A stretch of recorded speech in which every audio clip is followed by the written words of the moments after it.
pasti sudah melihat ya hasil quick count, dimana di situ dikatakan bahwa paslon 02 unggul menang ya, dengan 56%, 57% dan lain sebagainya. Pendukung pasangan calon presiden dan wakil presiden nomor urut 1 Anies Mohaimin jangan dulu berkecil hati. Pasalnya terbuka ruang pilpres dapat terjadi 2 putaran. Demikian hal itu diutarakan pakar hukum tata negara Refli Harun melalui video yang diunggah di channelnya. Ada beberapa hal yang ingin saya sampaikan secara serius teman-teman sekalian, dan juga membuat tim Amin jangan berkecil hati dulu. Sekali lagi, kalau Anda memperjuangkan keyakinan, memperjuangkan kebenaran demi Yang Maha Kuasa, insya Allah Anda tidak pernah kecewa. Menang dan kalah itu soal ganjaran manusia ya. Yang paling penting adalah bahwa Anda sudah membela yang benar.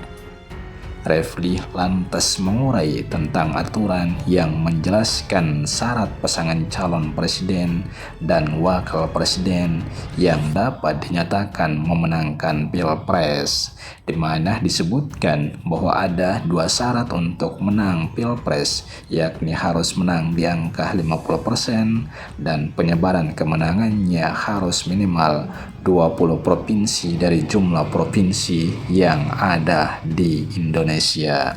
Nah, kalau kita lihat pasal 6A ya konstitusi, maka kemenangan itu adalah sebagai berikut ya. Pasal 6A ayat 3 Undang-Undang Dasar 1945 perubahan ketiga, pasangan calon presiden dan wakil presiden yang mendapatkan suara lebih dari 50% dari jumlah suara dalam pemilihan umum dengan sedikitnya 20% suara di setiap provinsi yang tersebar di lebih dari setengah jumlah provinsi di Indonesia dilantik menjadi presiden dan wakil presiden. Oke. Dalam hal tidak ada pasangan calon presiden, ayat 4-nya 6A ayat 4, dan wakil presiden terpilih, 2 pasangan calon yang memperoleh suara terbanyak pertama dan kedua dalam pemilihan umum dipilih oleh rakyat secara langsung, dan pasangan yang memperoleh suara rakyat terbanyak dilantik sebagai presiden dan wakil presiden atau run-off election. Syarat untuk menang itu ada 2. Bukan 1, suaranya harus lebih dari 50%. Yang kedua, persebarannya harus menang di lebih dari 10 jumlah provinsi. Nah, jumlah provinsi kita kan 38 sekarang, maka sekurang-kurangnya harus menang di 20 provinsi. Oke, barulah kemudian bisa dilantik. Berdasarkan apa? Tentu berdasarkan hitung manual KPU yang berjenjang. Dari TPS, dari TPS ke PPK, kemudian KPU kabupaten kota, provinsi sampai tingkat nasional. Barulah di situ bisa ditentukan siapa menangnya. Itu pun kalau tidak disengketakan di Mahkamah Konstitusi. Oke, 1. Dan pasal ini kemudian diulangi lagi di dalam Undang-Undang Pemilu ya. Pasal 400-an, pasal 416 di Undang-Undang Pemilu. Itu satu hal. Dia juga menyinggung soal hasil hitungan cepat, di mana hasil hitungan cepat tersebut tidak dapat menjadi ukuran. Di sisi lain, ada hasil perhitungan dari tim Amin yang menunjukkan tidak signifikan perbedaan perolehan suara antara pasangan calon nomor urut 1 dengan pasangan calon nomor urut 2 Prabowo Gibran, sehingga masih ada peluang. Bagaimana dengan hasil quick count? Quick count itu bukanlah official. Bahkan perhitungan si rekap pun itu bukanlah hasil official. Hasil official itu adalah hasil yang hitung manual tersebut. Tapi angkanya sama semua. Oke, sama semua. Tapi tetap ada perbedaan antara rekap KPU, quick count, dan kemudian juga hitungan internal Amin misalnya. Kalau hitungan internal Amin, itu keunggulannya ya tipis saja di atas 50%. Bukan 56, bukan 57, apalagi 58. Sehingga masih ada peluang untuk di-challenge. Jadi sahabat daerah sekalian, men-challenge-nya itu tidak harus jarak misalnya antara Amin yang kalau menurut perhitungan Amin itu 34% dengan 53% misalnya. Tidak begitu. Yang di-challenge cukup angka 3% lebih saja. Itu sudah cukup untuk membuat pilpres 2 putaran. Itu 1. Yang kedua, yang di-challenge cukup kemenangan di 20 provinsi lebih itu. Kalau misalnya bisa dibuktikan bahwa kemenangannya tidak di 20 provinsi tapi di 19 provinsi misalnya, maka 2 putaran juga.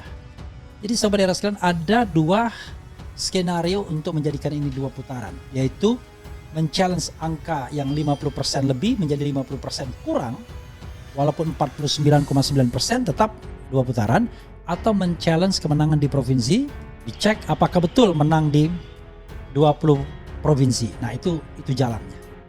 Ada jalan lain yang dapat ditempuh menurut Refli sehingga pemilu dapat berlangsung 2 putaran, bahkan bukan hanya 2 putaran, tapi juga membuat pasangan calon nomor urut 2 Prabowo Gibran dapat didiskualifikasi. Tapi yang maksimalis saudara sekalian, jalannya adalah buat permohonan yang meyakinkan bahwa pemilu ini sudah curang secara terstruktur, sistematis, dan masif. Apa maksudnya? Kecurangan yang terstruktur itu adalah kecurangan yang digerakkan oleh sebuah struktur kekuasaan. Dalam hal ini, ya cawe-cawe Jokowi itu bisa dikategorikan sebagai sebuah struktur itu. Lalu kemudian nanti perlu diketahui apakah memang ada penggeraknya, misalnya keterlibatan ASN, TNI, Polri, dan lain sebagainya. Ya. Kemudian terstruktur sistematis itu terpola, terencana dengan baik. Ya. Misalnya bagaimana ada kegiatan-kegiatan tertentu, memanggil aparat desa, kemudian mendekati tokoh-tokoh dan lain sebagainya. Lalu masif itu di semua tempat. Kalau tim Amin bisa membuktikan itu, kecurangan yang terstruktur, sistematis, dan masif, tidak saja 2 putaran, tetap sih 2 putaran mungkin, yaitu antara Amin dan Ganjar Mahfud, dan pasangan Pragib bakal bisa didiskualifikasi. Karena itu, ada beberapa hal yang harus dilakukan oleh tim dari pasangan calon nomor urut 1 Anies Muhaimin. Jadi, sobat era sekalian, apa yang harus kita lakukan sekarang? Yang harus kita lakukan sekarang adalah menjaga proses penghitungan suara dan tetap menginput ya. Jadi mereka yang memotret C1, mereka yang punya data raw materialsnya di TPS, itu terus melakukan input di kawalpemilu.org tadi ya. Ada 3 kan, kawalpemilu.org, kemudian jaga suara warga.org, kemudian jaga suara 2024.org ya.